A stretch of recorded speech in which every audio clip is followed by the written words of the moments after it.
Hello everyone, my name is Dr. Anton Hilderton. Thank you for joining us on this open day. I am a lecturer and researcher in theoretical physics, and I teach maths and physics on all years of the degree. Today I want to take you through some of the highlights of the degree program. So let me share my screen with you. Some of you will be joining us on our foundation year. The goal of the foundation year is to prepare you to start the first year of the degree with confidence.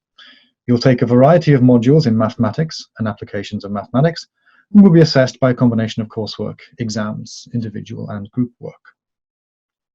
Something which the foundation year and the first year of the degree have in common is the goal of raising your awareness of mathematical problems.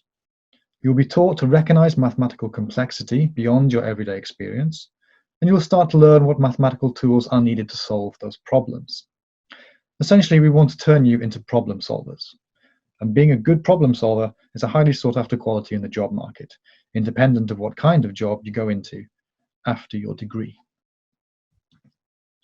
As an example of recognizing mathematical complexity, I want to start by focusing on a particular problem from the first year of the degree.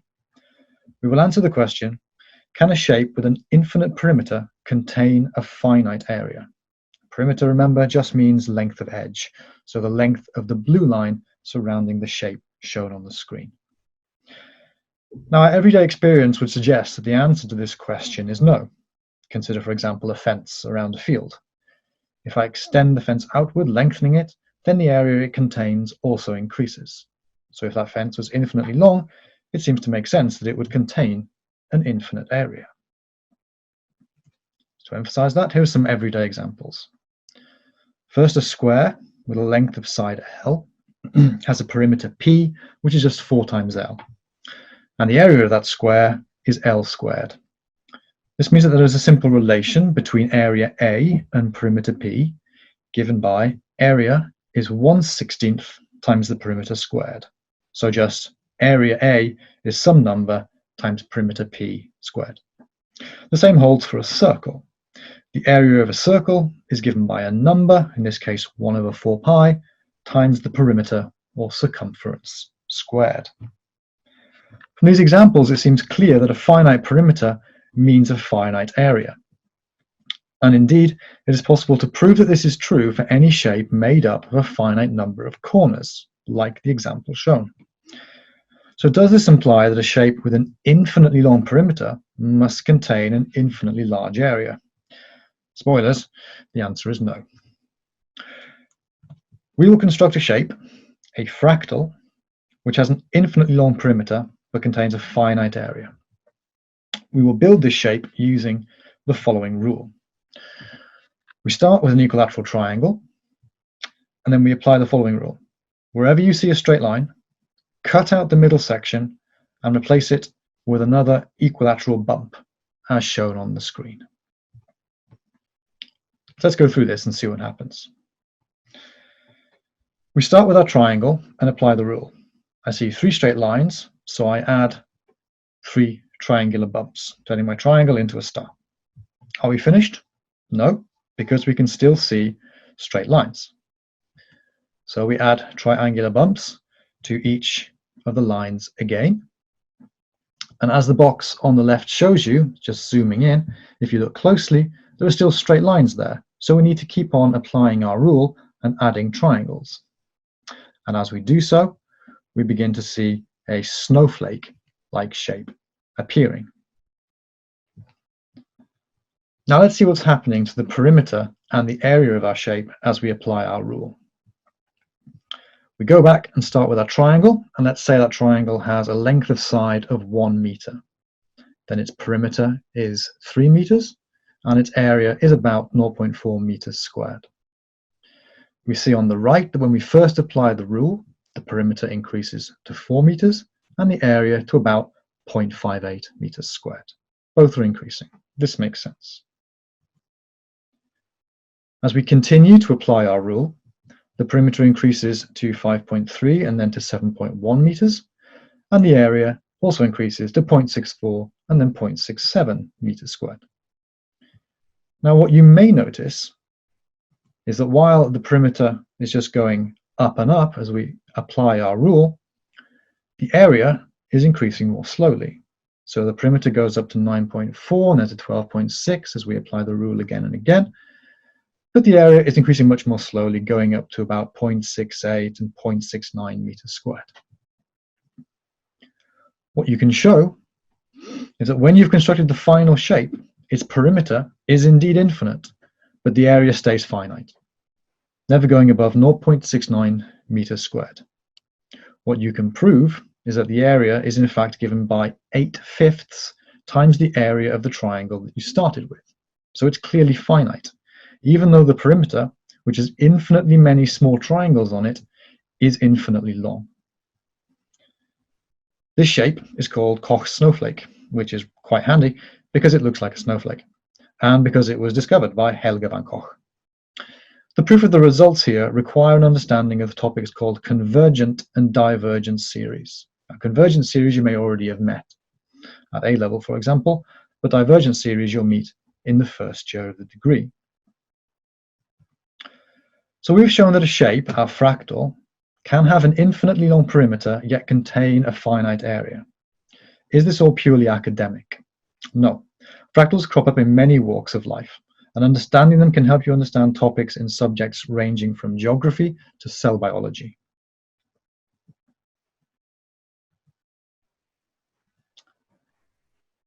Now let's move on to the second year of the degree, in which you will learn numerical skills which can be added to your employability portfolio. As an example, we will look at something called the traveling salesman problem, in which we use a computer on something called a Monte Carlo simulation to find a solution to a problem. Such methods are used in planning, in logistics, in manufacturing, and in many other areas. The traveling salesman problem is the following. A salesman sets off in the morning to visit a series of locations selling their wares before eventually returning home. They want to spend as little time as possible on the road, or equivalently, spend the smallest amount of money on petrol. The question to answer is then, given a list of locations, what is the shortest possible route which connects them all? This map shows one possible route between the 14,000 odd cities in the US with more than 500 residents, just to illustrate. So, let us try a brute force approach. We could take out a map, mark all the places to visit, draw all possible routes between these places, measure the lengths of those routes, and then just choose the shortest. Now, for a small number of cities to visit, this is doable. Take a piece of paper, put 4 points on it representing 4 cities, and draw all possible routes between them. This is easily done. Now try that again with 16 cities. If you think that you're finished and that you've drawn all the possible routes between these 16 cities that you could take, then you're probably wrong, because there are about 21 billion possible options. For the example of the 14,000 odd American cities with more than 500 residents, there are 10 to the 50,000 routes, a staggering number. Clearly, this is not a problem that anyone really has time to solve, let alone a busy traveling salesman. But it sounds like the kind of problem that you could give to a computer. So, a modern supercomputer, given this problem, could check around 10,000 routes every 1,000th of a second. It would still take the computer 10 to the 143 years, that's 10 with a lot of zeros after it, years, to find the optimal route between just 100 cities. 10 to the 143 years. For reference, the universe itself is only about 10 to the 10 years old. So clearly, we need a better approach. One option is to use an algorithmic approach, as follows. So, take your map, measure the length of any one route between the cities you want to visit. Doesn't matter which route. Now change that route a little bit. Maybe you swap the order in which you visit cities 3 and 4, for example. Measure the length of the route again. If the route becomes shorter, then you accept the change, go back to the beginning, make another change, and repeat. You keep going. Now, the details of this algorithm are more complicated. Sometimes, for example, you have to accept a change in the route, even if it makes the route a bit longer. And I haven't told you what a bit or sometimes mean. But the important point is the following. Mathematically, you can show that while using this algorithmic approach does not guarantee that you will get the optimal shortest route, what you will get is a route which is very close to optimal, and you will get this in a short amount of time. Let me show you an example. So here's a map with 20 cities marked on it. And if I gave the problem of finding the shortest route to a supercomputer, it would take around 7,000 years to solve the problem by brute force. What we've done here is drawn one possible route between these 20 cities, and it measures about 2,000 miles, say. Now let's see what happens when we apply our algorithmic approach. Well, small changes are being made to the route, and the computer is recalculating the distance, the length of the route between all the cities. As you can see, that as time goes on, it's slowing down and settling on a particular route. And there we are, finished. The length of that route is only 600 miles, quite a saving. So a near optimal solution reduces the distance from 2,000 to 600 miles. Now I've cheated slightly. I sped this simulation up. It didn't take 7,000 years though. It took 5 minutes on a modern desktop. So brute force, 7,000 years. Nobody has time for this. Or you try a smarter mathematical method and you can solve your problem in 5 minutes on your own computer. Such algorithmic or Monte Carlo methods are applicable wherever some kind of logistics is involved. So in managing transport, managing freight, optimizing the routes of warehouse robots as they zip around, but also in areas such as fundamental physics and DNA sequencing. Now, between the second and third years of the degree, you may decide to take a placement year, which would certainly further help improve your job prospects. And then in the final year of the degree, you get to choose which modules you take. This allows you to focus on the areas of mathematics that most interest you, from pure maths to applied maths, statistics, or theoretical physics. A highlight of the third year is that you can choose to undertake a supervised research project with a member of staff. We will look at an example student project on the topic of gravitational lensing, which is part of Einstein's theory of general relativity. Now, all you need to know about general relativity for this talk was nicely summed up for us by the physicist J.A. Wheeler, who said, "Matter tells space how to curve, space tells matter how to move." Take a look at the top picture. Matter tells space how to curve summarizes the effect that very heavy objects, such as the Earth, warp the shape of space and time around them. That's illustrated here by the blue mesh. Space tells matter how to curve. Just means that objects, when they move, follow the curves in space and time, as shown in blue here. For example, an object dropped from above will fall to the ground. What it's really doing is following the curve of the well that you can see in this picture. This well in space-time caused by the Earth's mass. Now, within general relativity, there are objects called gravitational lenses. These are massive objects that warp the fabric of space and time so strongly that light travels around them, not in straight lines, but in curves. So suppose you're looking out into the night sky, pointing your telescope at some distant star, as illustrated here.